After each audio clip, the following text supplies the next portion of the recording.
Hello, welcome back to Blender tutorial, Virtual Worm Blender tutorial number 5.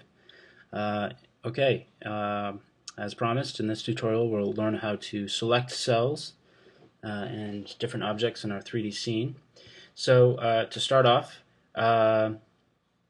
if you actually were to right-click anything in the 3D window, you'll actually select something. Now, it's not quite obvious right away. It turns out we're actually selecting the cuticle, which is the outermost layer. Everything here is actually visualized as transparency so that we can see through into the inner layers, but all of this can be adjusted, and we'll get to that in due time. The little circle that pops up here means that an object has been selected, and down in the bottom left corner of the 3D view window actually tells you what object has been selected and is the current active object. You can have many objects or cells selected at any given time, although there can only be one individual active object at any given time.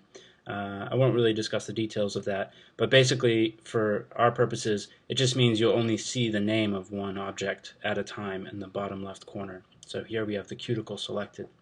If you want to select all cells or deselect something, I would suggest hitting the A key.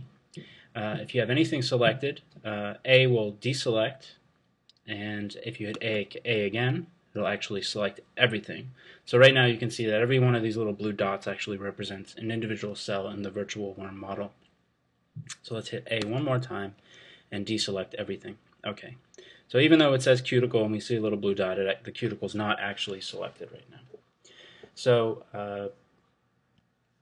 right-clicking in the 3D view window by itself isn't very, may not be very helpful, but and hence we have the individual cell lists over here to the left and the functional groupings in the right list here. One thing I want to just say before we get into these is that if you see something that you want to click on or you want to explore a little bit and kind of investigate, you can press the Alt button while you right-click. And if you do this, you'll actually pull up a list of all of the objects, or cells in our case, that are actually underneath the cursor when you Alt right-click in the 3D view. And so we can see that we have 4 gonadal sheath cells, we have 4 body wall muscles, we have several neurons, a hypodermal cell, 2 oocytes, and we have an intestinal cell in the cuticle. So we can select any one of those individually and visualize that with the visualization options, which I'll discuss in just a little bit.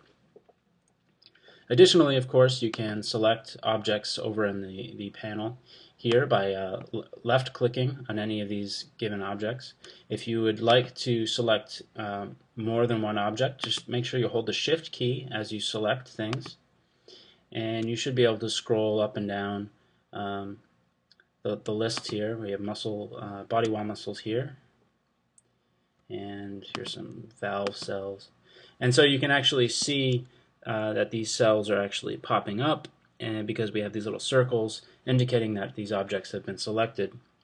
If you're curious about which ones are there, we can actually go ahead and press the Show Cell Name button. And what this will do will actually show us which cells are selected. It's a little hard to see with the green. If we press A to kind of deselect, you'll see that the names of these objects kind of pop up. And it'll become clear when you zoom in what these are. So why don't we just try zooming in. We can hit Shift B and then draw a little square, and we want to zoom in on the head. So here we go. And so we can see the names of the cells that we had selected in that instance, although we can't really tell at the moment what they are. Okay, in the next tutorial I'll go into more details about how we can select cells from different groupings and tissues, and more into the details of what we can do functionally once we have cells selected in order to visualize them.